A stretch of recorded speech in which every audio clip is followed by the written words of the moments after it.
Este video está hecho con el único fin de entretener y dar mi punto de vista sobre esta tan interesante, pero a la vez confusa y a mi parecer diseñada en otros videos, dando este mismo tema para conocer su versión de esta, lo cual no está mal y el esfuerzo es muy admirable, pero algunos argumentos de unas cuantas usan especulaciones del tamaño de una pulga, o sea, nada. Para empezar, yo no voy a contar la historia, eso es otro video para finales o tal vez que salga después del estreno del DLC de El Quanted.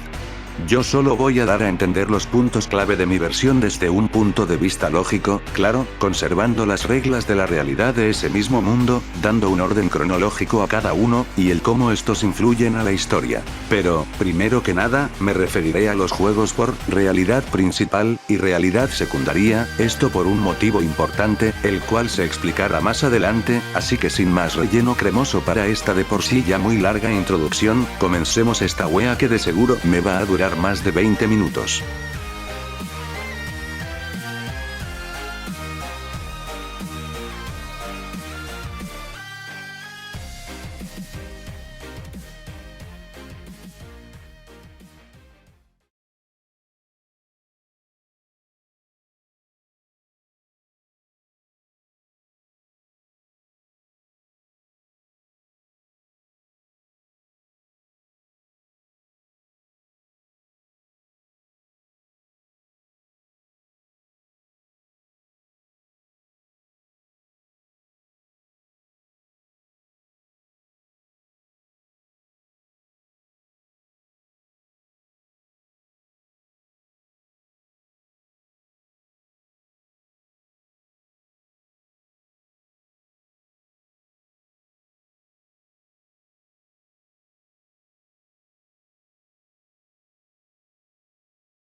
Empecemos por el primero cronológicamente a mi parecer, el cual es el cuarto juego de la saga, y sí, ya me estoy viendo venir la arena por decir que el primero es el cuarto y no Sister Location, pero esto se verá muy bien fundamentado, y si ustedes hallan un hueco a su propio punto de vista, háganmelo saber de forma constructiva y con sus argumentos para así tomarlo muy en cuenta para no equivocarme en un futuro.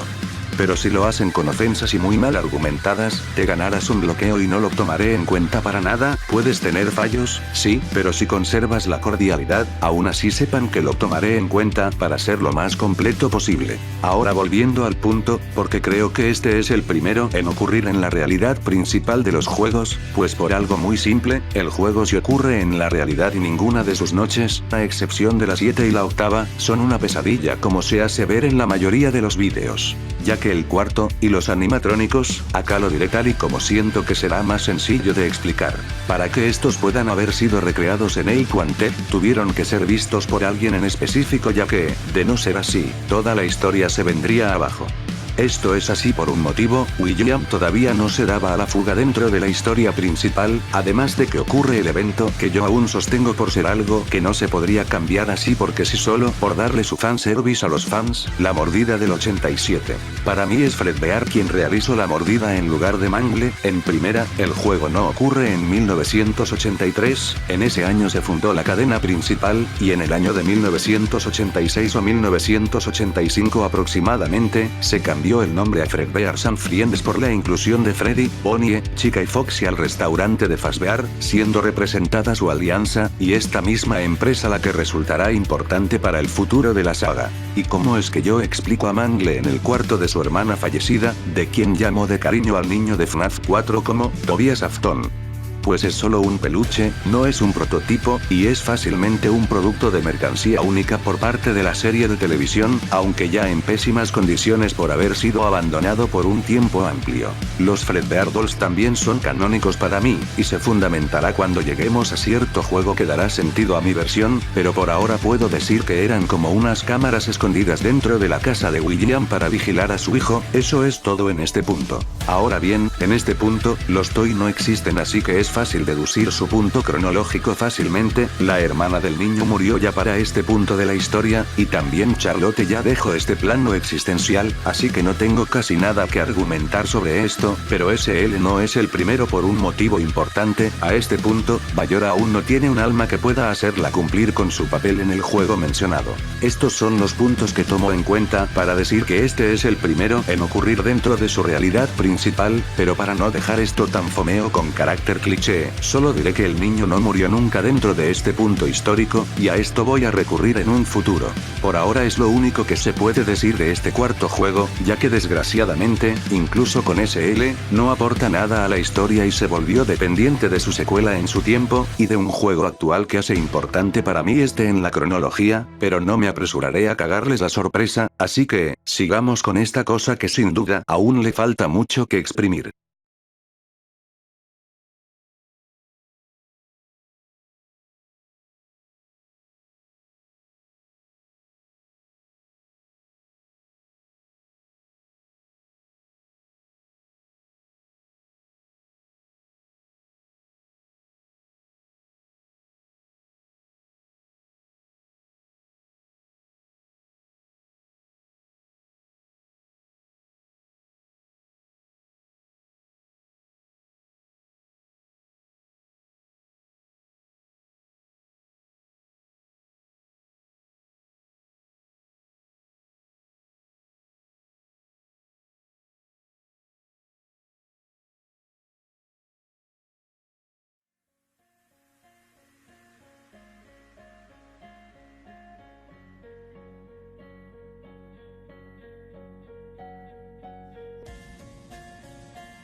Mi querida Sister Location, en su tiempo fuiste muy importante para la historia, pero ahora eres un dolor de pelotas difícil de cuadrar en una ecuación que ya de por sí es muy cabrona. Ay, como te amo, odio ahora mismo, carajo. ¿Por dónde comenzar con la incógnita de esta operación que, de no ser por el sexto juego y el segundo, perfectamente cagaría toda la cronología de todas las teorías con respecto a la saga? Bueno, es difícil de explicar, pero se volvió totalmente dependiente de su precuela y su secuela para este punto de desarrollo en la saga, sin contar que nada de este juego sería importante en un futuro, salvo para Simulator y para explicar a lo que me respecte un solo suceso importante del tercero. Como primer dato a presentar, Michael Afton es el mecánico del juego y una pieza clave en la historia de este mismo, siendo él a quien todo atribuirían los asesinatos, y también quien acabaría su destino asesinado de una forma muy injusta. Hasta cierto punto, este cabrón fue un dolor de pelotas para mí en el cuarto juego con sus detalles, que hacían que desearas cagarlo a palos cada vez que lo veías, pero a partir de este juego, empatizas con él y no quieres que algo malo le suceda.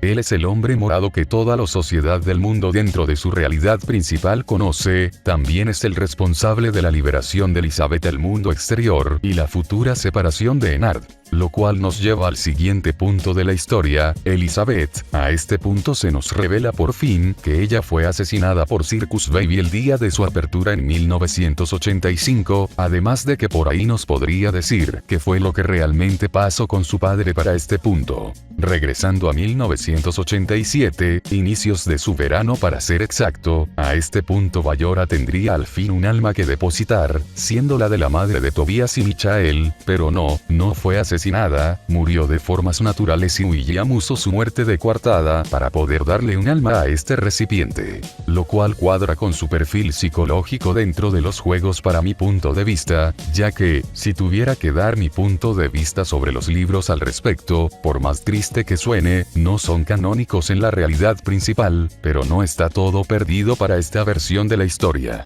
Otro suceso importante en este punto es algo que para mí causó mucho debate en sus inicios, el si existía dos Springtrap o una jalada de proporciones universales. Aquí les digo que, no hay dos Springtrap. De hecho, me era más lógico creer que Michael se volvió Springtrap, y cuando encontró a su padre, lo encerró en un segundo traje de Spring Bonnie. Y así surgió Scrap Trap, pero se fue a la chingada esta posibilidad. En sí esto es lo único importante para la historia, siendo más un relleno importante que algo que revelara algo que no se supiera ya, así que ahora vamos con un juego que aún es tomado como el que tiene el suceso más importante de la saga en él, siendo que no es así, pero yo no soy quien para decir que imponer a los demás. Aunque creo que había otra cosa importante para este juego que solo dos hechos, siendo el que menos aporta junto con el cuarto y el séptimo, pero ya ni modo, ahora sí, toca el juego que más fácilmente me pude pasar, y el que me introdujo al fandom, el segundo juego. Está mal, pues dentro de este traje me cuesta olvidar y duele tanto estar aquí. Sé que hay gente que jamás me...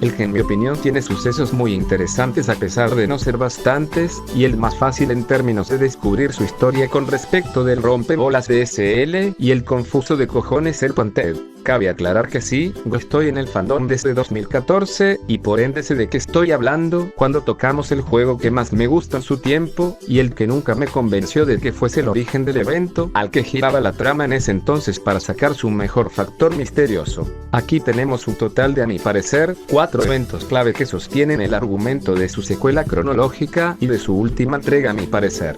Pero la que en mi opinión confunde a mucha gente y aún genera debate sobre su importancia real. Aunque aclararé algo que me parece una especulación altamente pendeja en todos los sentidos, los Toy no poseen alma de ninguna clase, a excepción de Puppet, la cual posee el alma de Charlotte, pero eso es otro tema aparte. Ahora sí, al grano. Jeremy Fitzgerald, el protagonista que tiene un pasado interesante y justifica el porqué del movimiento de los Toys en este mismo juego. Este guardia de seguridad fue un ex convicto que fue puesto en libertad por la falta de pruebas en su contra. Sí, solo por eso se mueven los Toys contra él. Lo de sus fallas en el turno matutino fue más por un motivo económico, al no estar Ryan para afinar sus detalles de esta clase de animatrónicos, por razones súper obvias, empezarían a fallar por ser una tecnología muy difícil de echar a andar. Sí, solo por eso fueron desechados, no porque tuvieran almas, sino porque eran defectuosos en su mayoría, pero hicieron un buen trabajo con Jeremy para chingarlo, no les jode.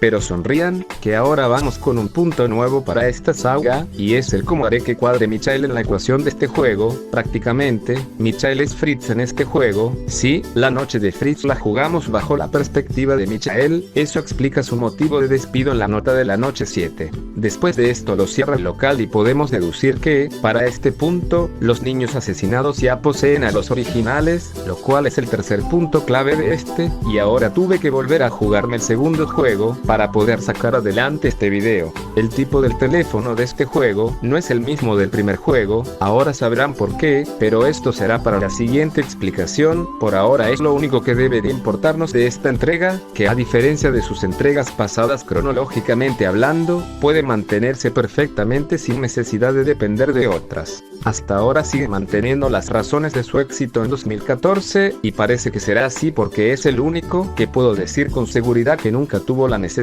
de apresurarse de más para tener un buen argumento o ser un buen juego, cosa que el tercero ha hecho a la basura de forma monumental. Ahora vayamos con el que empezó todo este mame que se convirtió en un buen hobby, el Five Nights at Freddy's original.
Bueno, este juego es un completo misterio si fuera el único de la saga, ya que era totalmente oculto en cuestión de historia, haciendo que las especulaciones fueran muy serias en su época, incluso las más pendejas.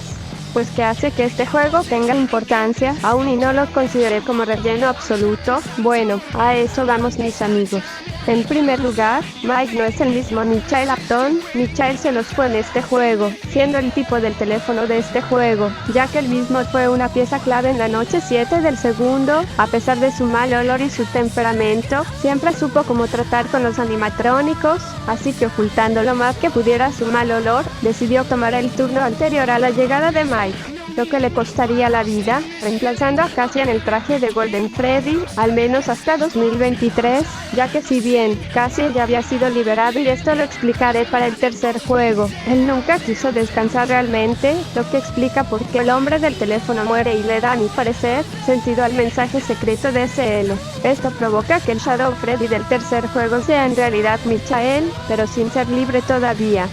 ¿Verdad que hace tener más sentido esto que la teoría del androide, porque haya aguantado tanto tiempo para el sexto juego? Ahora bien, ¿hay algún otro pedazo del rompecabezas que nos resulte útil para el futuro de la saga en este punto? Por desgracia no, pero el único punto que nos dio hace que sea posible que su secuela pudiera realizarse sin ningún inconveniente, y junto con el segundo juego, no depende de sus otras entregas para mantenerse vivo. Me cago en la madre de lo que parió al siguiente juego, que analizaré en cuestión de historia.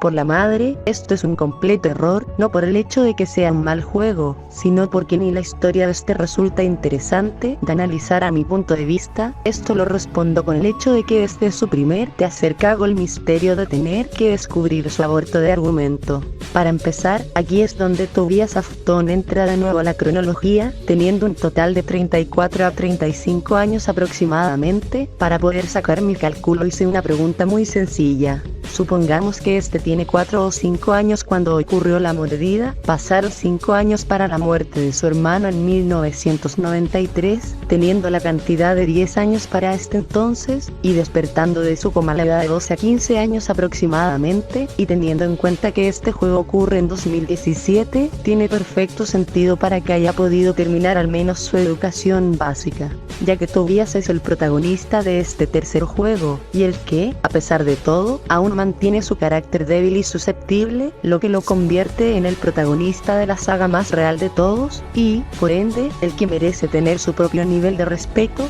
ya que, no importa el juego en el que aparezca, siempre puedes empatizar con él. Esto para mí es lo más correcto en cuestión de lógica, porque digamos que el androide es el correcto, vale verga en este punto, porque no importa si esté hecho de los mejores materiales, ya que no podría sobrevivir al incendio de ninguna manera, y si fuese Michael, mucho menos por su ya avanzada edad, así que me quedo con Toby por ser más joven y el candidato más fuerte gracias a El Puanted. Ahora bien, él sí puede ser el que sufra las alucinaciones de los originales por haberlos visto, y de poder producir a la alucinación de Mangle por el peluche de su hermana Elizabeth, cosa que Michael podría cumplir, pero la edad volvería a cagar todo. Jeremy de igual manera podría ser quien las sufriera, pero después de los acontecimientos del segundo juego, dudo mucho que quisiera volver a vivir algo así, y la edad también podría jugarle en contra al pobre. Y eso nos lleva al cómo haré que encaje Michael y William en este punto. Bueno, a eso vamos, pero primero cabe decir que este juego, o más bien su tráiler, ya nos revelaba que William murió dentro de Springtrap.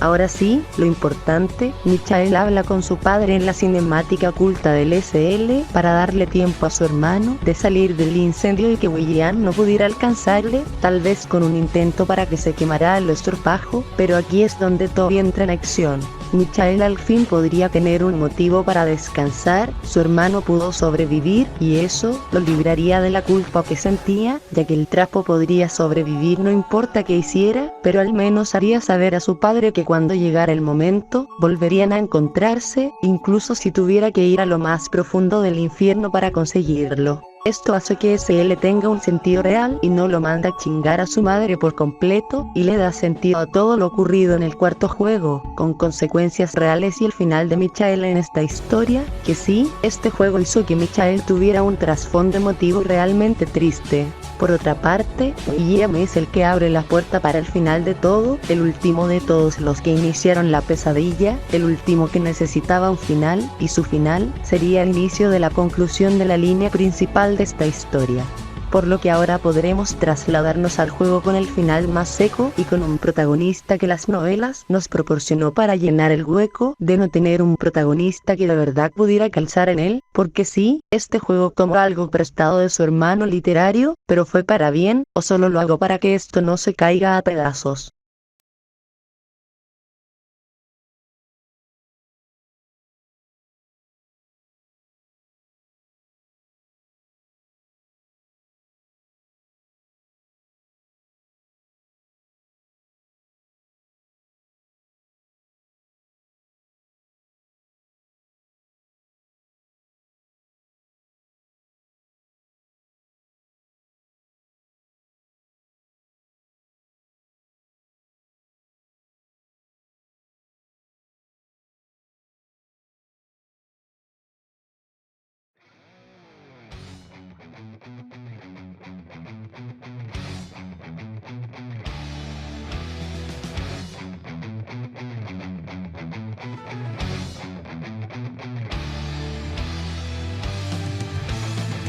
Al final, no todo fue tan malo para la familia de Henry como uno pensaría, pero para mí, el final fue agrio en un inicio, y ni siquiera lo sentí como uno realmente. Aquí hay algo que tengo que explicar para que no se pierdan en la cronología, si es que no lo han hecho ya, claro está. Este juego solo es canon a medias, porque digo esto, para términos de su realidad principal, el modo Ticón no es canon casi en nada, pero las pruebas Salvajed y el gameplay de la conserjería sí que lo son. Una vez aclarado esto, podemos seguir. El primer suceso importante de este juego es el papel de Charlotte en la saga, haciendo que los huecos por fin se pudieran llenar del todo con respecto a la historia de las almas, el por qué empezó todo, quién estaba detrás realmente de la máscara de la marioneta. Ella es un pilar fundamental, y su inclusión fue medio tardada, no sé ustedes, pero cumplió gratamente con su papel. Elizabeth en este punto de la historia, solo se volvió una molestia para mí,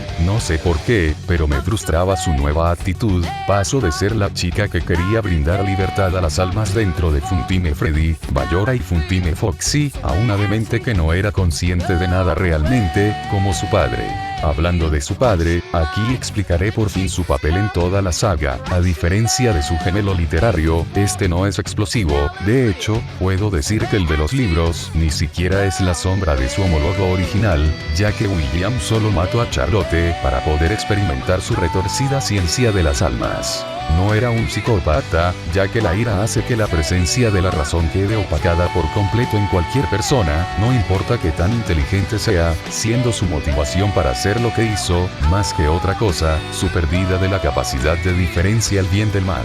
Lo que lo llevó de ser un científico brillante, a un completo demente que podía derramar sangre para realizar sus cometidos, lo que hace que su motivo para destruir los animatrónicos originales, no fuera más que su mente tratando de realizar realizar otra hipótesis sobre sus experimentos, siendo más que nada el seguir experimentando, pero ahora si fuera de fundamentos racionales. Vaya, al parecer Elizabeth y William tienen la misma tendencia a deformar su razonamiento y caer en la demencia total, ¿quién lo diría? De tal palo, tal astilla. Molten Freddy no lo tengo que explicar porque él se describe solito. Mucho menos a Lefty, que ya era sencillo asumir su papel en la historia sin recurrir a los minijuegos. Ahora, ¿quién es el protagonista de esta entrega? Pues es el hermano de Charlotte, el cual tiene su relevancia en las novelas, pero aquí solo llegó para morirse de una, pobre idiota. Explicando esto, no puedo decir que el prota sea Toby porque eso haría que el Quantet se vaya a la verga totalmente.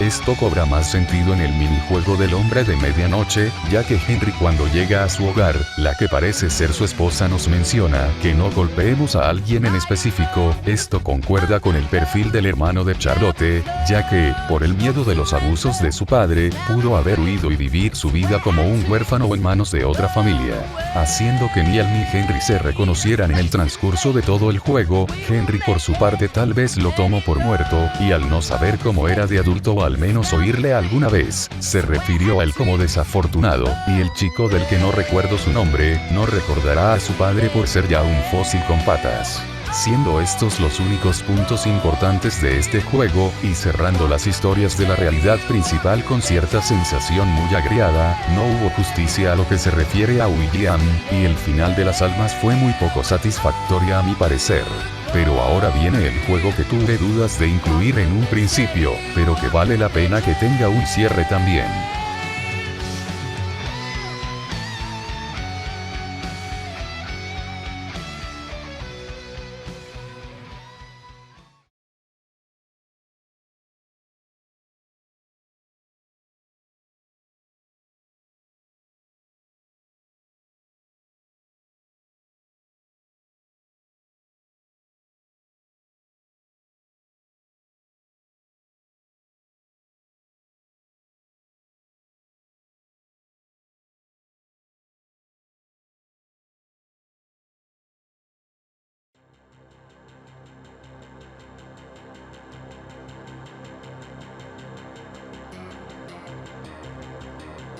Bueno, ahora sí tengo un motivo más para creer que el video puede resultar en una aproximación a la realidad del juego. El Quantet, bueno, en resumidas cuentas, es el juego que tiene las conexiones más reales a la franquicia y un enfoque mucho más profundo a la saga de lo que otras entregas habían hecho. Aunque también, es el que más me costó unir a la línea de tiempo y lo que me dio la visión de la realidad secundaria. El loco Cauton es el creador de los juegos de Freddy dentro del mundo de los juegos. Sí, acabo de hacer explotar el cerebro de alguien, pero, ese loco Cauton, no es nuestro querido Scott en la vida real, es nada más y nada menos que Toby, prota de FNAF 4 y 3. Ya que sabe muy bien de la existencia de los Phantoms, los Nightmares, y un largo sinfín de etcéteras, haciendo que la lógica y la continuidad no se pierda con respecto a los juegos anteriores. Le da un muy buen inicio de ciclo a la nueva saga, y también explica el por qué Fazbear intenta hacer quedar mal al creador de los juegos dentro del mundo de los juegos en primer lugar. Es un Afton, el único que sobrevivió y pudo verlo todo para poder contarlo después en cuanto tuvo la oportunidad. Es coherente, y no tan rebuscado de unir, ya que, como lo vuelvo a mencionar, si hubiera sido cualquier otro protagonista, ¿cómo chingados sabrían de los Nightmares y los fantasmas? No voy a rondar el hecho del misterio de Glitchtrap, ya que ya muchos hicieron lo posible por revelar su misterio y lo han logrado. Así que yo no me daré el lujo de darle cabida en la cronología, porque esta solo corresponde a la saga principal de los primeros 6 juegos de la saga, y los que siguen, tendrán su propio video, pero quería solucionar por fin el hecho de que no haya tanto argumento pendejamente exagerado.